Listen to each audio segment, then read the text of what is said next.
வணக்கம் நண்பர்களே, welcome to Tamil let's play fantasy YouTube channel. நம்ம யூடியூப் சேனலுக்கு புது நண்பரா இருந்தீங்கன்னா மறக்காம நம்ம யூடியூப் சேனலை சப்ஸ்கிரைப் பண்ணிக்கோங்க.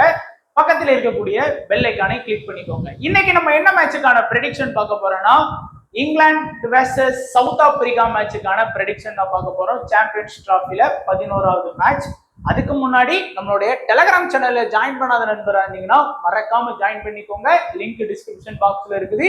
ஃபுல் அண்ட் ஃபுல் நம்ம சேனல் வந்து ஃப்ரீ தான். ஸோ பிரைம் எந்த ஒரு மண்ணாங்கட்டின்னு யாராச்சும் வந்து கேட்டாங்க அப்படின்னா விளக்கமாத்த கொண்டே அடிங்க. ஸோ ஏன்னா நிறைய பேர் வந்து நம்ம பேர்ல நான் காசு கேட்ட மாதிரி கேட்குறீங்க.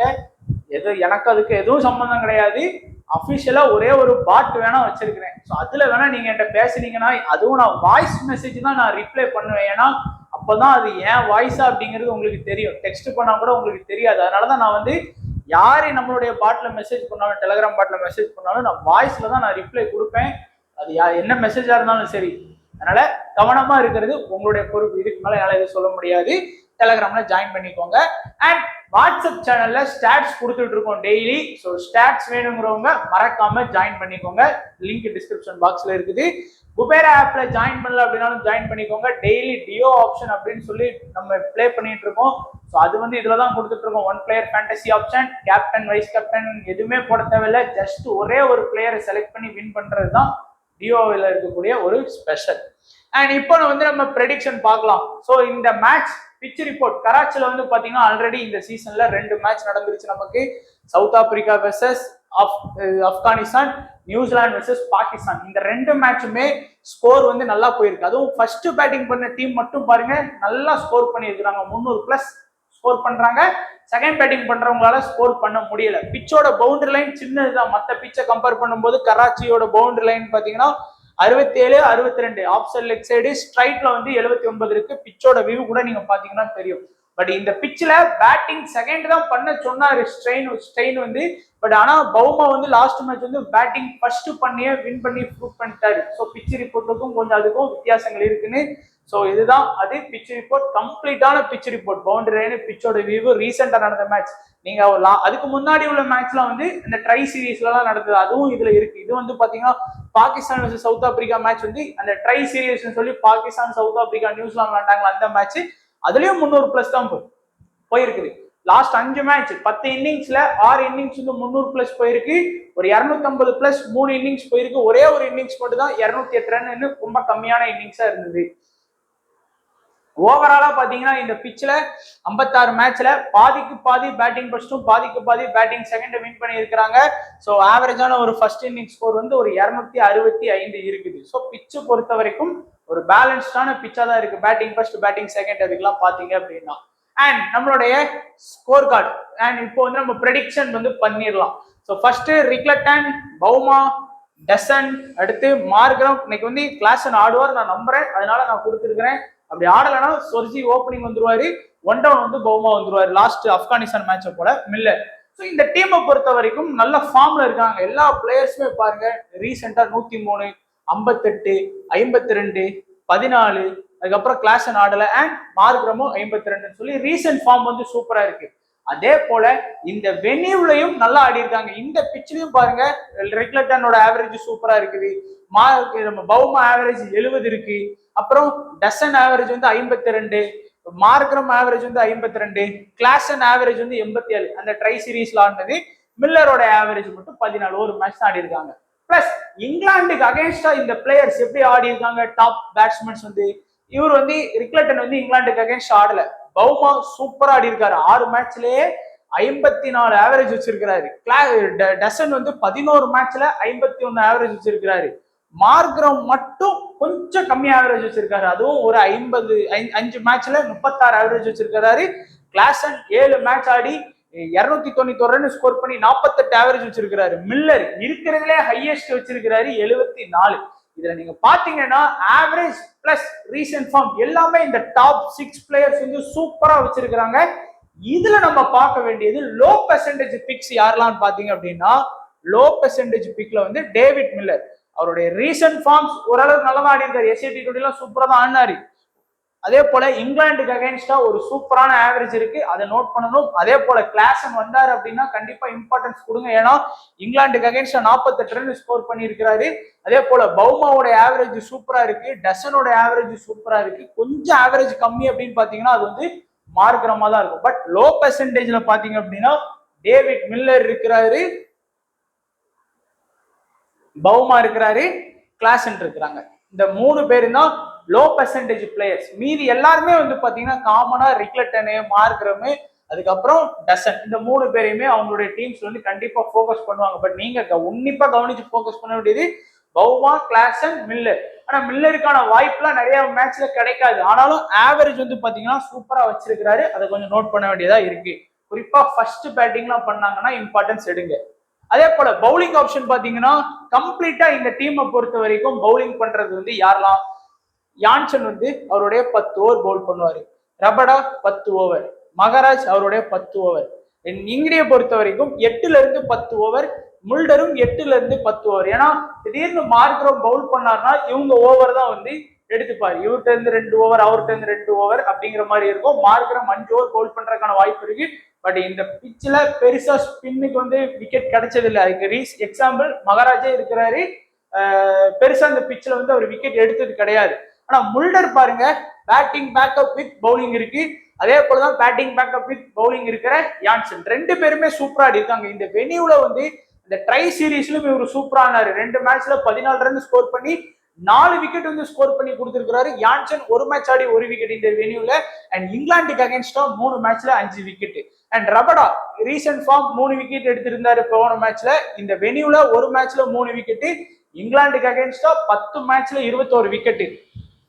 இங்கிலாந்தை பொறுத்த வரைக்கும் ஆப்கானிஸ்தானுக்கு அகைன்ஸ்டா ரீசெண்டா 2 விக்கெட் எடுத்தாரு, இந்த வெனியூல 2 மேட்ச் ஆடி 3 விக்கெட். இதுக்கு முன்னாடி நடந்த ட்ரை சீரீஸ்லயும் ஒரு மேட்ச் ஆடி 1 விக்கெட் எடுத்து கொடுத்தாரு. இங்கிலாந்துக்கு அகைன்ஸ்டா 9 மேட்ச்ல 14 விக்கெட் எடுத்திருக்கிறாரு. மகராஜ் 10 ஓவர் பவுலிங் பண்ணி 1 விக்கெட் எடுத்தாரு, இந்த வெனியூல 2 மேட்ச் ஆடி 1 விக்கெட் தான். ஏன்னா போன மேட்ச் வந்து ட்ரை சீரீஸ்ல 10 ஓவர் பவுலிங் பண்ணி விக்கெட்டே எடுக்காம போனாரு மகராஜ்.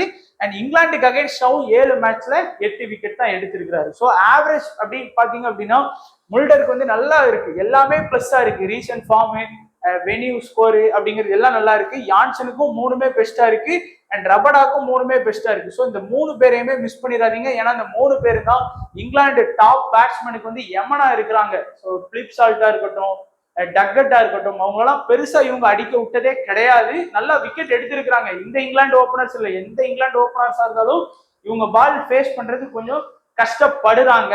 அண்ட் இங்கிலாந்து வந்து ஒரு லோ பெர்சன்டேஜ்ல இருக்கக்கூடிய ஒரு பெஸ்ட் பிக்கா பார்க்கலாம். மகராஜும் லோ பெர்சன்டேஜ்ல இருக்கக்கூடிய பெஸ்ட் பிக். இவங்கலாம் கண்டிப்பா உங்களுக்கு வந்து விக்கெட்ஸ் எடுத்து கொடுப்பாங்க. ஸோ விக்கெட்னு பாத்தீங்க அப்படின்னா உங்களுக்கு வந்து நான் முல்டருக்கு வந்து minimum 1 wicket plus batting backup பாக்குறேன், யான்சன்ட்ட 2 விக்கெட் பிளஸ் பேட்டிங் பேக்கப் பாக்குறேன், ரபடாட்டையும் 2 விக்கெட் எதிர்பார்க்கிறேன், மகராஜ்கிட்ட 1 விக்கெட்டும், அண்ட் இங்கிலாந்தையும் 1 or 2 விக்கெட் வந்து எதிர்பார்க்கிறேன். ஸோ இதுதான் இப்போ சவுத் ஆப்பிரிக்கா பவுலர்ஸை பொறுத்த வரைக்குமான ஸ்டாட்ஸ் பார்த்திருப்பீங்க. அடுத்ததா இங்கிலாந்து பிளேயர்ஸ் வந்து எப்படி ஆடி இருக்காங்க அப்படின்னா, இந்த வெனியூல இங்கிலாந்து பிளேயர்ஸ் யாருமே பெர்ஃபார்ம் பண்ணல. ஸோ ரீசெண்டா ஸ்கோர் பண்ணது பிளஸ் ஆப்போனன்ட் சவுத் ஆப்பிரிக்காக்கு அகைன்ஸ்டா டக்கல்ட் வந்து பெருசா ஆடல, வெறும் 3 மேட்ச்ல 7 ரன் தான் ஸ்கோர் பண்ணியிருக்காரு. அதே போல பிலிப் சால்ட் 2 மேட்ச்ல 8 ரன் மட்டும் தான் ஸ்கோர் பண்ணியிருக்காரு. ஜிம்மி ஸ்மித் வந்து ரீசெண்ட் ஃபார்ம் வந்து சரி இல்லை. ஸோ இந்த டாப் 3 பிளேயர்ஸுமே சரியா ஆடினதே கிடையாது சவுத் ஆப்பிரிக்காக்கு அகைன்ஸ்டா. ரீசெண்டாவும் பிலிப் சால்ட் சரி, ஜிம்மி ஸ்மித் சரி பெருசா ஆடவே இல்லை. டக்கட் மட்டும் ரீசெண்டா கொஞ்சம் நல்லா ஃபார்ம்ல ஆடிட்டு இருக்கிறாரு. இருந்தாலும் 7 தான் ஆவரேஜ் சவுத் ஆப்பிரிக்காக்கு அகைன்ஸ்டா. ஏன்னா யான்சன் இங்கிடி இனிஷியல் அட்டாக்கர், அவங்க அட்டாக் பண்ணி முடிச்சோன்னே ரபடா, முல்டர், மகாராஜ்னு உள்ள வந்துருவாங்க. ஸோ எனக்கு தெரிஞ்சு மேபி டக்கட் வந்து இன்னைக்கு வந்து ஒரு ஃபிளாப்பான ரிசல்ட் கொடுக்கறதுக்கு வாய்ப்பு இருக்கு. நான் சும்மா கண்ணை மூடிட்டு ஃபிளாப்னு சொல்லல, அவருடைய ஆவரேஜ் பிளஸ் சவுத் ஆப்பிரிக்காவோட இனிஷியல் அட்டாக்கை வச்சு நம்ம சொல்றோம். அதே போல பிலிப் சால்ட் வந்து மேபி இன்னைக்கு வந்து ஒரு 30+ ரன் அடிச்சு கொடுக்கறதுக்கு கூட வாய்ப்பு இருக்குங்கிற மாதிரி தான் எனக்கு தோணுது. ஆனா ஒரு சவுத் ஆப்பிரிக்காக்கு அகைன்ஸ்டா சரியா ஆடல. பட் ஒரு நல்ல ட்ரம்ப் பிக்கா நீங்க வந்து சூஸ் பண்ணணும்னா இவரை கூட சூஸ் பண்ணலாம், ஜிம்மி ஸ்மித் வந்து சூஸ் பண்ணலாம். ஏன்னா விக்கெட் கீப்பிங் ஆப்ஷன்ல இருக்காரு. லாஸ்ட் 2 மேட்சாவுமே அவர் விளையாண்ட 2 மேட்சுமே ட்ரை பண்ணி நான் ஏமாந்துட்டேன். ஸோ 3வது மேட்ச் நான் ட்ரை பண்ணாம விட மாட்டேன், ட்ரை பண்ணுவேன், வின் ஆர் லாஸ் அக்செப்ட் பண்ணிட்டு இருக்குவேன், பட் ட்ரை பண்ணுவேன். ஏன்னா இந்த மேட்ச் நான் ட்ரை பண்ணாம போய் ஸ்கோர் பண்ணிட்டாருன்னா அது கஷ்டமா போயிடும். அதனால மேபி கண்டிப்பா நான் ரிஸ்க் எடுக்கிறதுக்கு வாய்ப்புகள் இருக்குது. அடுத்து ரூட் தான் இந்த டீம்ல நல்ல ஒரு ஃபார்ம்ல 2 மேட்சுமே ஆடி கொடுத்தாரு. அண்ட் சவுத் ஆப்பிரிக்காக்கு அகைன்ஸ்டாவும் ஒரு 45 ஆவரேஜ் வச்சிருக்காரு. ஹாரி ப்ரூக் ரீசன்ட் ஃபார்ம் ஒன்னும் சரியில்லை. அண்ட் ஆவரேஜும் வந்து சவுத் ஆப்பிரிக்காக்கு அகைன்ஸ்டா ஒரு 25 தான் இருக்கு. பட்லர் இருக்கிறதுல டாப் 6ல பட்லரோட ஆவரேஜ் 46 தான் அதிகம். ரீசன்ட் ஃபார்மும் நல்லாவே ஆடுறாரு. ரொம்ப பொறுமையா அவரால் முடிஞ்ச வரைக்கும் பாத்தீங்கன்னா ஸ்கோர் பண்ணி கொடுத்துட்டு தான் பட்லர் இருக்கிறாரு. ஸோ ஆவரேஜ் வைஸா பாத்தீங்க அப்படின்னா ரூட்டு பட்லர் இந்த 2 பேருக்கும் நீங்க இம்பார்ட்டன்ஸ் கொடுக்கணும். அதுவே ஸ்டாட்ஸ் படி ஃபிளாப் ஆவாங்க அப்படின்னு நினைச்சீங்கன்னா உங்களுக்கு வந்து பட்லரும் சரி நம்ம டக்கட்டும் சரி, பிலிப் சால்ட்டும் சரி, ஹாரி ப்ரூக்கும் சரி உங்களுக்கு வந்து ஃபிளாப்பான ரிசல்ட் கொடுக்கணும். பேஸ்ட் ஆன் ஸ்டாட்ஸ் படி பாத்தீங்க அப்படின்னா அதுல நான் கொஞ்சம் மாறுபட்டு பிலிப் சால்ட் வந்து ஸ்கோர் பண்ணி கொடுக்குற வாய்ப்பு இருக்கும். அதே போல ஜிம்மி ஸ்மித் வந்து ஒரு நல்ல ட்ரம்ப் கார்டா யூஸ் பண்ணலாம்னு எனக்கு தோணுது. அடுத்ததா இங்கிலாந்தோடைய பவுலர்ஸ், இவங்களதான் வச்சுக்கிட்டு இங்கிலாந்து டீம் வந்து பாத்தீங்கன்னா படாத பாடு. ஆப்கானிஸ்தான் தோத்து போனது வந்து உண்மையிலே இங்கிலாந்துக்கு வந்து கேவலம் தான். என்னதான் வந்து பெரிய கிரிக்கெட் பேக்ரவுண்ட் இருந்தாலும் சோழி முடிஞ்சு அவ்வளவுதான். ஸோ லிவிங்ஸ்டோன் இந்த சீரீஸ்ல பேட்டிங் பிளஸ் பவுலிங் பண்ணியே நமக்கு ஃபேண்டசில வாங்கி கொடுக்குறாரு. டீமுக்கு கான்ட்ரிபியூட் பண்ணதுன்னு பாத்தீங்கன்னா ஒன்றும் கிடையாது. ஆனா நம்ம ஃபேண்டசிக்கு நல்லா கான்ட்ரிபியூட் பண்றாரு. ஃபேண்டசியோட வேல்யூ எப்பவுமே ஹைல தான் இருக்கு. அண்ட் அவங்களுடைய ஆப்போனன்ட் டீம் சவுத் ஆப்பிரிக்காவுக்கு அகைன்ஸ்டாவும் 3 மேட்ச்ல ஒரு 50 ரன் ஸ்கோர் பண்ணியிருக்காரு. அப்போ ஒரு மேட்சுக்கு ஒரு 15 ரன் அடிச்சு கொடுக்காரு. அதே போல ஒரு விக்கெட் எடுத்து கொடுக்காரு. ஸோ இதே மாதிரி ரன்ஸ் வந்து நம்ம வந்து எக்ஸ்பெக்ட் பண்ணலாம். அடுத்து ஜிம்மி ஓவர்டன் நல்ல ஒரு பிளேயர் தான். நம்ம பிபி எல்லாம் பார்த்தோம், நல்ல ஃபார்ம்ல ஆடிட்டு இருந்தாரு. பட் லாஸ்ட் மேட்ச் பினிஷ் பண்ணி கொடுத்துருந்திருக்கான், பட் அவுட் ஆகி போயிட்டாரு. அண்ட் ஃபேண்டசியை பொறுத்த வரைக்கும் அவர்லாம் இம்பார்ட்டன்ட் தான். ஏன்னா பேட்டிங் பிளஸ் பேக்கப் இருக்கு. ஸோ அதனால நீங்க கண்ணை மூடிட்டு வந்து லிவிங்ஸ்டோனு, ஜிம்மி ஓவர்டன்லாம் இம்பார்ட்டன்ஸ் வந்து கொடுக்கலாம். அடுத்து ஆர்ச்சர் எல்லா மேட்சுமே மினிமம் ஒரு விக்கெட் கேரண்டி. பட் முன்னாடி இருந்த ஆர்ச்சர் கிடையாது. அடுத்து மகமுடு இல்ல, இது வந்து மார்குட் 2 மேட்சாவே சரியா பெர்ஃபார்ம் பண்ணல. இந்தியாவுக்கு அகேன்ஸ்ட் நடந்த ஓடி சீரீஸ்லயும் அவர் சரியா பெர்ஃபார்ம் பண்ணல. அண்ட் ஆதில் ரஸ்கித் உங்களுக்கே தெரியும், மினிமம் ஃபேண்டசி பாயிண்ட் கேரண்டி. அப்படிப்பட்ட பிளேயர்ஸ் கண்டிப்பா அவர் எடுத்தீங்க அப்படின்னா 50+ பாயிண்ட் கிடைக்கும். ஃபர்ஸ்ட் ஓடியிலையும் அதே மாதிரி வாங்கி கொடுத்துட்டாரு, 2வது ஓடியிலையும் அதே மாதிரி வாங்கி கொடுத்துட்டாரு. ஏன்னா minimum fantasy point guarantee 10 over spell plus ஒரு wicket. So captain vice captain பார்த்துடலாம். ஸோ கேப்டன் வைஸ் கேப்டன் பாத்தீங்க அப்படின்னா சவுத் ஆப்பிரிக்காவை பொறுத்த வரைக்கும் இந்த டாப் 6ல வந்து சேஃபான கேப்டன் வைஸ் கேப்டன் அப்படின்னு பாத்தீங்கன்னா மார்க்ரம் வந்து ஒரு சேஃபான கேப்டன் வைஸ் கேப்டன். அதே போல டசனும் ஒரு சேஃபான வைஸ் கேப்டன். அதே கிராண்ட் லீக் மினி லீக்ல போனீங்க அப்படின்னா பவுமாவை ஒரு கேப்டன் வைஸ் கேப்டனும், மில்லரை வந்து ஒரு விசி ஆப்ஷனும் எடுத்து பாருங்க. அதே போல இந்த இதுல வந்து 2-3 பிளேயர்ஸ் வந்து கேப்டன் வைஸ் கேப்டன் இருக்கிறாங்க. கண்டிப்பா நீங்க வந்து முல்டருக்கு வந்து கேப்டன் வைஸ் கேப்டன் போகலாம், யான்சனுக்கு கேப்டன் வைஸ் கேப்டன் ஆப்ஷன் போகலாம், ரபடாக்கு கேப்டன் வைஸ் கேப்டன் ஆப்ஷன் போகலாம். கண்டிப்பா இந்த 3 பேருக்குமே கேப்டன் வைஸ் கேப்டன் ஆப்ஷன் எடுங்க, இம்பார்ட்டன்ட் பிளேயர். அதே போல இங்க பாத்தீங்க அப்படின்னா கண்டிப்பா நான் சொல்றது ஆவரேஜ் பெஸ்டா வச்சிருக்கிற ரூட்டுக்கு கேப்டன் வைஸ் கேப்டன் அண்ட் பட்லருக்கும் ஒரு விசி ஆப்ஷன் போகலாம். ஜிம்மி ஸ்மித்துக்கு பர்சனலா நான் போகக்கூடிய ஒரு விசி ஆப்ஷனா இருக்கும். 10 டீம் போடுறேன் அப்படின்னா அதுல ஒரு டீம் வந்து கண்டிப்பா ஜிம்மி ஸ்மித்துக்கு வந்து விசி ஆப்ஷன் கொடுத்துருப்பேன் கண்டிப்பா நான். அதே போல இங்க வந்து லிவிங்ஸ்டோனுக்கு கேப்டன் வைஸ் கேப்டன், ஜிம்மி ஓவர்டனுக்கு வந்து கேப்டன் வைஸ் கேப்டன் வந்து கட்டாயமா எடுத்துக்கோங்க. அண்ட் லாஸ்டா நம்மளுடைய ஸ்மால் லீக் டெமோ டீம் பார்த்தோம் அப்படின்னா உங்களுக்கே தெரியும் டக்கட், பிலிப் சால்ட் ஃபிளாப் ஆகக்கூடிய பிளேயர்ஸ்ல இருக்கக்கூடிய வாய்ப்பு இருக்கு ஸ்டாட்ஸ் படி. பட் ஆனா எடுத்திருக்கேன், ரீசன்ட் சேஃபா போனோம்னா நீங்க எடுத்துதான் ஆகணும். ஸோ அந்த இடத்துல இங்க பாத்தீங்கன்னா Rickelton, Dussen, Jansen, Markram, Mulder, Rabada. So இந்த ஒரு இடம் உங்களுக்கு வந்து தோணுச்சு அப்படின்னா ஏதாச்சும் ஒரு பவுலர் எடுக்கலாம். இல்லைன்னா லிவிங்ஸ்டோனை வந்து இல்ல பிலிப் சால்ட்டுக்கு பேலா வச்சும் லிவிங்ஸ்டோனை வந்து நீங்க தாராளமா எடுத்துக்கலாம். கேப்டன் வைஸ் கேப்டன் யான்சன் வந்து ஒரு பெஸ்ட் கேப்டன் ஆகவும், ரூட்டை வந்து ஒரு பெஸ்ட் விசி ஆகவும் ஸ்மால் லீக்ல நான் பாக்குறேன். இல்ல அப்படின்னா மார்க்ரம் கூட ஒரு பெஸ்ட் விசி அவங்களுக்கு வந்து இருப்பாரு. பொதுவா யான்சன், ரூட் தான் ஸ்மால் லீக்ல கேப்டன் வைஸ் கேப்டன். நம்ம ஆப்போனன்ட் எல்லாருமே வர்றதுக்கு வாய்ப்பு இருக்கும். அதுபடியே நம்மளும் ட்ரை பண்ணுவோம். ஸோ வீடியோ கண்டிப்பா பிடிச்சிருக்கும்னு நினைக்கிறேன். பிடிச்சிருந்தா லைக் பண்ணுங்க. உங்களுடைய லைக்ஸ் அண்ட் கமெண்ட்ஸ் வந்து வீடியோக்களை பத்தி சொல்லுங்க. குறிப்பா ஸ்டாட்ஸ் பார்த்து டீம் போடுறீங்க அப்படின்னா ஒன்னே ஒண்ணுதான் சொல்லணும், அதாவது எல்லா மேட்சுமே ஸ்டாட்ஸ் படி நடக்கும் அப்படின்னு நினைக்காதீங்க.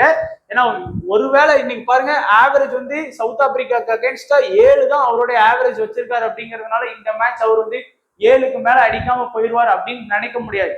மேபி அது ஒரு பாசிபிள் இருக்கு. ஒரு 10 டீம் போடுறீங்க அப்படின்னா ஒரு 5 டீம்ல நீங்க டக்கட் எடுங்க, ஒரு 5 டீம்ல எடுக்காம போங்க. ஏன் அப்படின்னா ஒருவேளை அந்த ஸ்டாட்ஸ் படி அவர் ஃபிளாப் ஆயிட்டார் அப்படின்னா அந்த எடுக்காம போன 5 டீம் வந்து உங்களுக்கு ஹெல்ப் பண்ணும். இல்ல ஸ்டாட்ஸ் படி அவரு ஃபெயிலியர் ஆகாம ஒரு திடீர்னு ஒரு 80 ரன் ஸ்கோர் பண்ணிட்டாருன்னா அப்போ நீங்க டக்கெட்டா எடுத்துட்டு போன ஒரு 5 டீம் வந்து உங்களுக்கு ஹெல்ப் பண்ணும். அதனால ஃபுல்லா ஸ்டாட்ஸை மட்டுமே நம்பாதீங்க அப்படிங்கிறது தான் சொல்றேன், வேற ஒன்றும் இல்லை. பட் ரெகுலரா நம்ம அதை கொஞ்சம் பார்த்துக்கிட்டோம்னா யூஸ்ஃபுல்லா தான் இருக்கும். நம்மளுடைய வாட்ஸ்அப் சேனல்ல கூட ஸ்டாட்ஸ் கொடுத்துட்டு தான் இருக்கிறேன். பாக்குறவங்க விருப்பம் உள்ளவங்க ஜாயின் பண்ணி பார்த்துக்கோங்க. வீடியோ லைக் பண்ணுங்க, கருத்துக்களை கமெண்ட் செக்ஷன்ல சொல்லுங்க. நன்றி, வணக்கம். தேங்க்ஸ் ஃபார் வாட்சிங் நண்பா.